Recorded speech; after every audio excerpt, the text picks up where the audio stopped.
ओह! Hello, हाय, नमस्ते, कैसे हैं आप सब? फर्स्ट क्लास होंगे? तो चलिए आज हम बात करते हैं कि ट्विन फ्लेम जर्नी में क्या-क्या मिथ्स हैं और क्या रियलिटी है। बहुत सारे कन्फ्यूजन्स हैं आपको कि मैं ट्विन फ्लेम जर्नी में हूँ या नहीं, क्या ये भी ट्विन फ्लेम साइन है? इस तरह से आज मैं थोड़ा-सा मिथ्स एंड रियलिटी के कुछ पॉइंट्स बनाए हैं, तो शायद आपको क्लियर हो जाए और ज़्यादा। ट्विन फ्लेम का पर्पस अपने ट्विन फ्लेम को इनर होलनेस में लाना है। पूरा होलनेस में कंप्लीट करना है, हार्मनी और सेल्फ रियलाइजेशन में लाना है। लेकिन ये जर्नी बेड ऑफ रोजेज नहीं है। रीयूनियन के बाद आप ये भी नहीं सोच सकते कि ओहो रीयूनियन बेड ऑफ रोजेज है, उसके बाद भी आपके कर्मास आपके पीछा करते रहते हैं ना, कि आदमी जो कहता है आदमी जो सुनता है, जिंदगी भर वो सदाएं पीछा करती है ना। तो जो भी हमारे कर्मास हैं, जो हमारा प्रारब्ध है, वो पीछे पीछे आता रहता है। हम ये नहीं कह सकते कि ओहो रीयूनियन हो गया, इसके बाद ये क्यों हो गया, वो क्यों हो गया, लाइफ में इतने डिज़ास्टर्स क्यों आ गए, कोई ख़त्म क्यों हो गया, कोई हमसे जुदा क्यों हो गया। वो सब कुछ हमारे कर्मास हैं। वो डिपेंड करता है कि हमने अब तक क्या संचित किया और पिछले जन्म में हम क्या कांड करके आए हैं। तो फिर सब कुछ को एक्सेप्ट करना होता है। जैसे कि हमने अपने अब तक अपने ईगोज़ को एक्सेप्ट किया है, अपनी गलतियों को एक्सेप्ट किया है अपने डीएम के सामने, या डीएम ने अपनी डीएफ के सामने, और अगर आप रीयूनाइट हो गए हैं तो बहुत अच्छी बात है। लेकिन इसके साथ साथ डेली आपको अपने ईगो के साथ डील करना होता है और अपने ईगो को वॉश आउट करना होता है। ये डेली प्रोसेस होता है, क्योंकि इंसान का जो माइंड है ना, बहुत ही गज़ब का है, बहुत पावरफुल है। लेकिन उसमें एक ये ईगो का कीड़ा भरा ही रहता है, चलता ही रहता है। इस कीड़े को मारना पड़ता है डेली। तो meeting of two twin flame is like the meeting of sun and moon, आप ये समझ सकते हैं। And earth and sky, meeting of twin flame earth and sky and fire and water. तो दो अपोजिट चीज़ें होती हैं इसमें। मिरर भी होता है। मिरर इसलिए करते हैं क्योंकि उन्हें अपने ट्विन फ्लेम की कमियों को सरफेस पे लाके ख़त्म करना होता है। एक्चुअली ट्विन फ्लेम जर्नी का हमें कई बार पता ही नहीं होता कि मैं डीएफ हूँ या डीएम हूँ, ट्विन फ्लेम जर्नी में भी हूँ कि नहीं, और ये ट्विन फ्लेम जर्नी है भी क्या चीज़, ये पता ही नहीं होता। जैसे मुझे नहीं पता था लास्ट ईयर तक। तो ये सब ट्रिगर होता रहता था कि इन्होंने मुझे ऐसा क्यों कहा, ऐसा तो मैं नहीं हूँ, ये क्यों कर रहे हैं मेरे साथ ऐसे, फिर दूसरे लोग क्यों कर रहे हैं मुझे, ये नार्सिसिस्ट लोग क्यों मिल रहे हैं, और ये होते क्या हैं। एक्चुअल में जब इनके बारे में सारा स्टडी किया, उसके बाद ही पता चला कि कौन क्या है और उनसे गॉड कनेक्शन किस तरह से करना है। ये सब आपको डेली डेली लाइफ में, डे टू डे लाइफ में करते रहना होता है। अपने आप को जानना, अपने आप को समझना, इनर वर्क करना कि कौन मेरा हितैषी है, कौन नहीं है।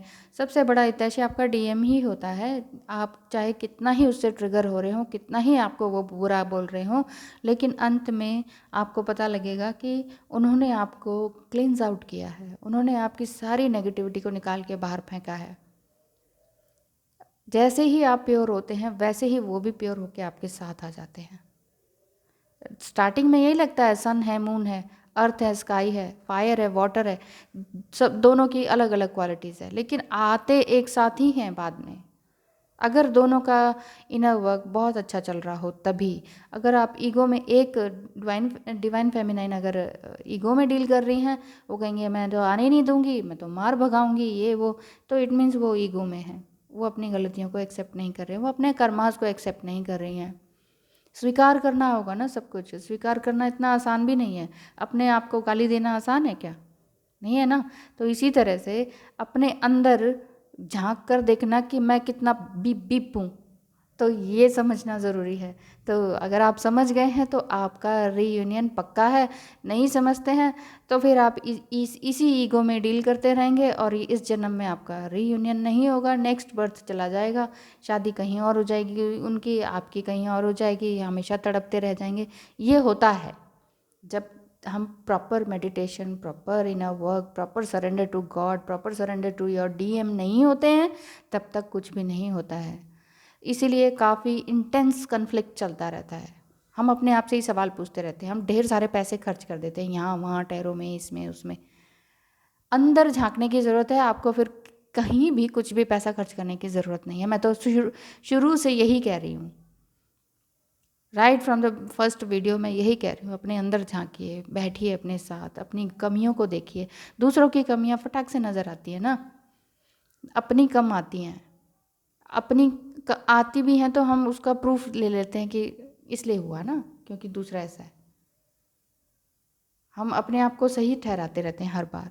तो बात यह है कि मोस्ट कॉमन मिथ्स क्या हैं और ट्विन फ्लेम रिलेशनशिप क्या है, इसको जानते हैं। नंबर वन मिथ ये है कि your twin flame completes you, आपका ट्विन फ्लेम आपको कंप्लीट करता है। एक्चुअली ये गलत है, और रियलिटी है वे आपको और ज़्यादा कंप्लीट करने में हेल्प करते हैं, आपको कंप्लीट करने में हेल्प करते हैं, but they do not complete you.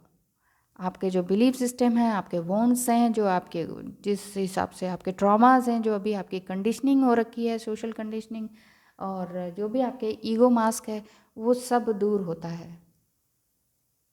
वो सब आपका डीएम इस ट्विन फ्लेम जर्नी में, या आपकी टीएफ, जो कि टीएफ नहीं कह सकते, एनर्जी आपकी अलग अलग होती है ना, मेल बॉडी या फीमेल बॉडी में, जो भी रनर है ना, जो भी रनर है वो आपको आपकी सारी गंदगी को ऊपर लेकर आता है, और उसे पता भी नहीं होता है। ये काम चल रहा होता है, ये प्रोसेस है, ये डिवाइन प्रोसेस है, ये ईश्वर आपको करवाता है। Number two myth, your TF is the member of the opposite sex. हमेशा मेल फीमेल होगा ज़रूरी नहीं है, ये पोलैरिटी होती है, ये ऊपर जाकर जो ऊपर हम डिसाइड करके यहाँ स्प्लिट सोल बनते हैं वो अलग बात है, लेकिन ज़रूरी नहीं है कि मेल और फीमेल में ही होंगे। Reality is your twin flame might be the same gender, है ना।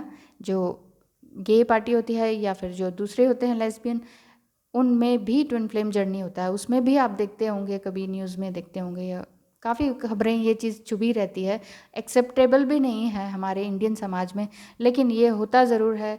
दोनों साथ होते हैं, रोमांटिक वादे इरादे होते हैं, उनमें भी सेपरेशन होता है, और एक मेंबर जो है वो बहुत ज़्यादा रोता है, फिर उसमें भी रनर और चेजिंग का होता है, वो भी ट्विन फ्लेम जर्नी होती है।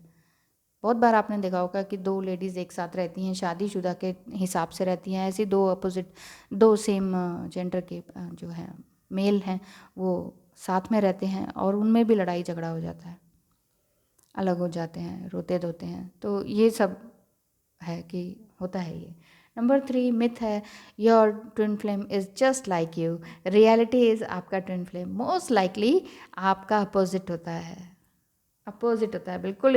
जैसे आप इंट्रोवर्ट हैं तो वो आउट गोइंग होंगे बहुत, आप बहुत काम हैं तो वो एंग्शियस होंगे।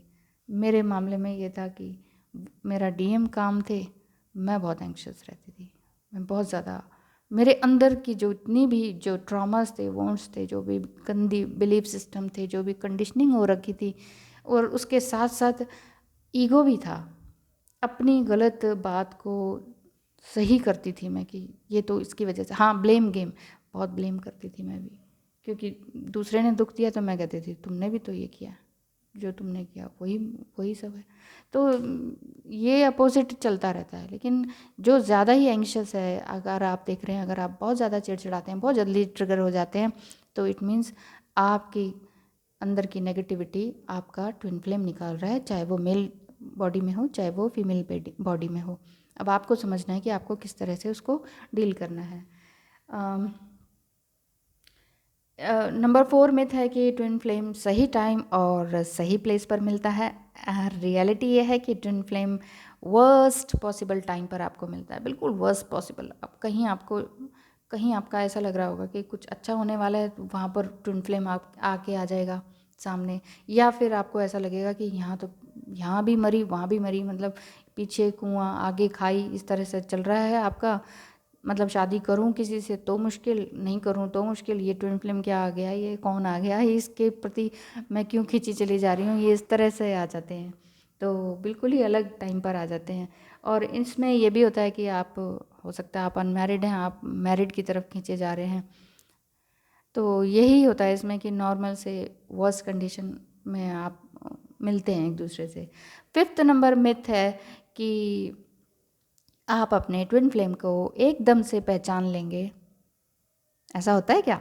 रियलिटी ये है कि आप काफ़ी टाइम साथ रहने के बाद पहचान पाते हैं, जैसे मुझे हुआ स्टार्टिंग। अब मैं पीछे रिकॉल करती हूँ, अपने पास्ट को रिकॉल करती हूँ, तब समझ में आता है कि ओ ओ ओ ये सब हुआ था, यहाँ तक सेपरेशन तक पहुँच गए थे। फिर ये 7th स्टेज अब आई है कि ओ अच्छा, सारी गलतियाँ जब ये पता लगा कि नहीं रहना तो इन्हीं के साथ है, डाइवोर्स संभव है ही नहीं, बच्चे बड़े हो गए हैं, मैं कहाँ जाऊँगी, ये बहुत सारी बातें। लेकिन उसके बाद भी मैं थोड़ा बहुत रेडी थी कि ठीक है, हो जाए तो हो जाए, अलग होना है हो जाए, कौन रहेगा ऐसे के साथ।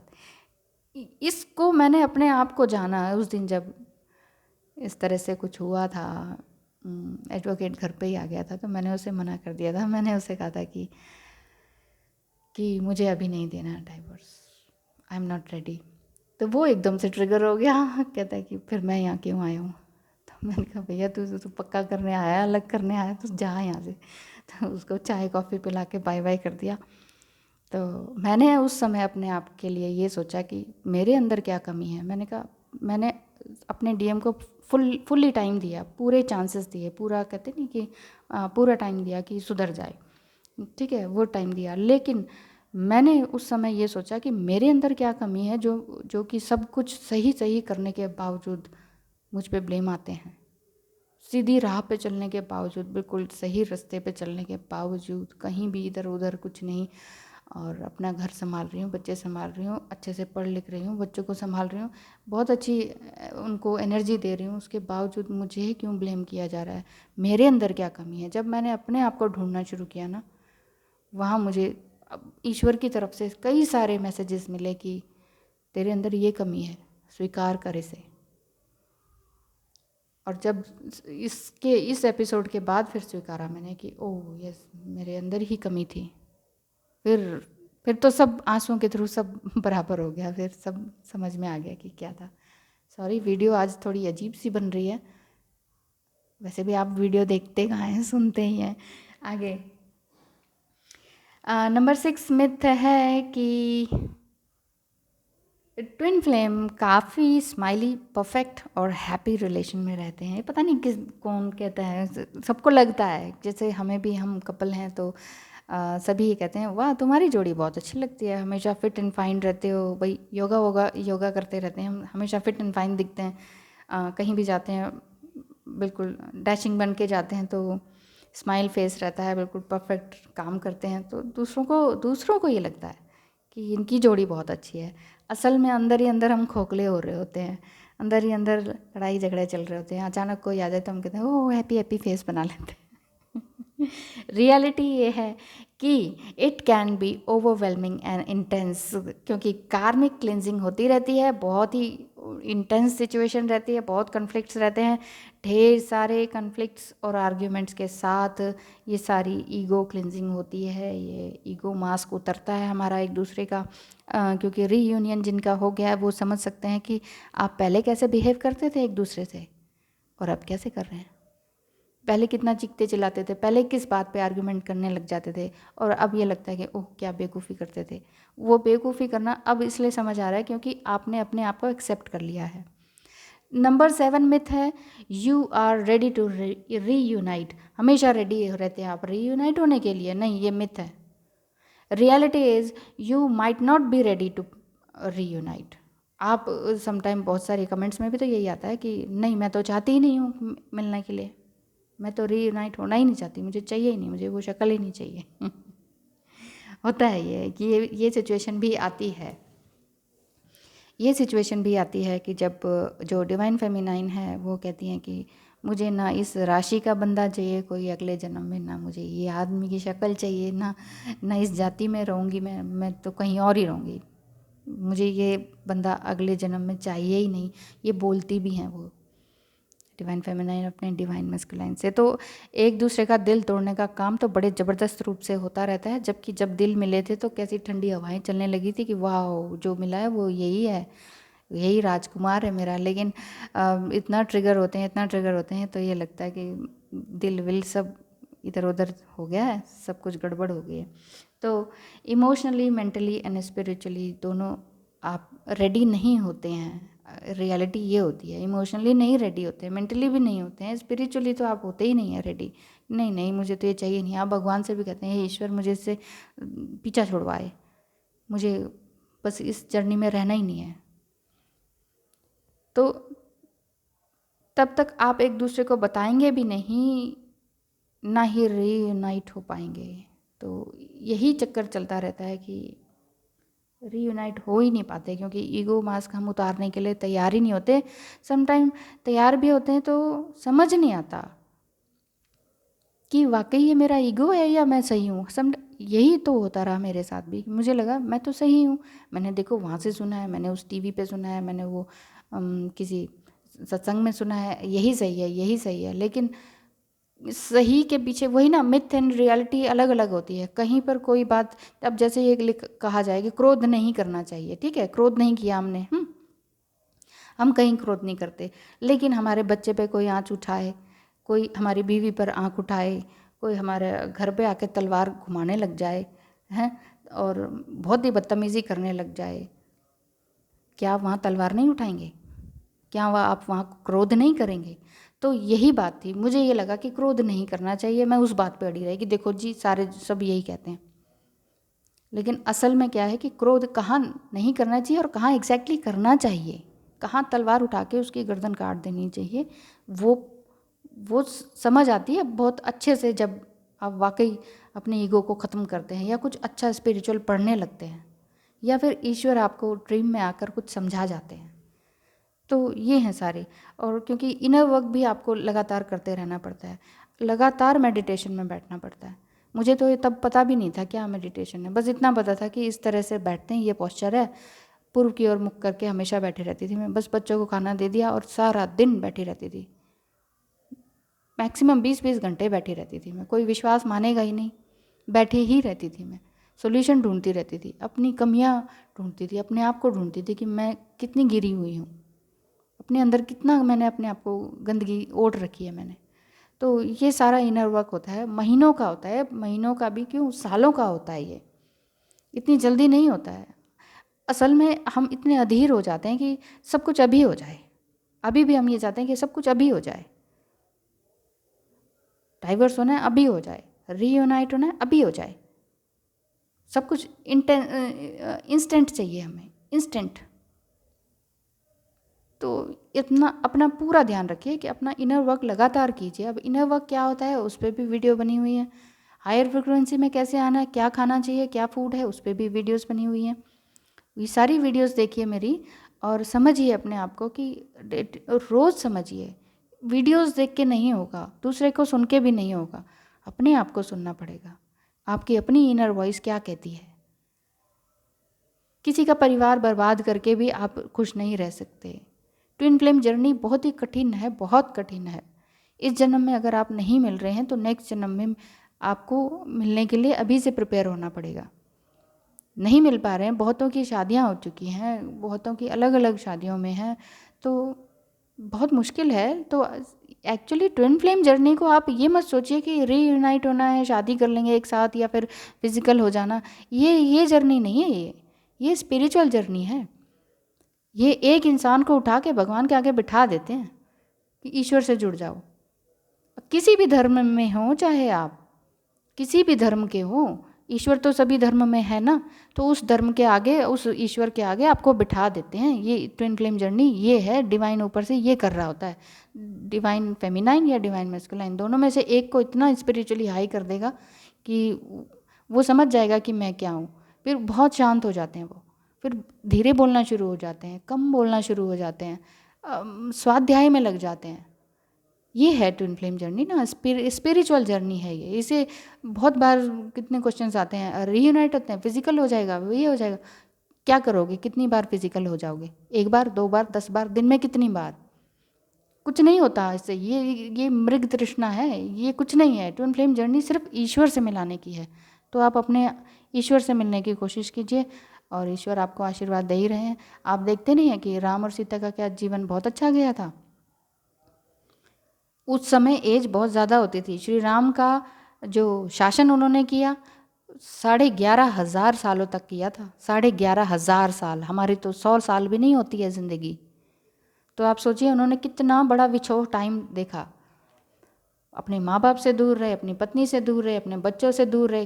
क्या किया उन्होंने? सिर्फ शासन किया। और एज ए राजा उन्होंने कितने सारे कष्ट भोगे, और एज ए सीता राजकुमारी और महारानी होते हुए उन्होंने कितने सारे कष्ट भोगे। हम तो कुछ भी नहीं हैं उनके आगे, हम तो कुछ भी नहीं हैं। तो बस अपने आप को थोड़ा सा संभालिए, अपने ईगो को संभालिए और ध्यान रखिए अपना।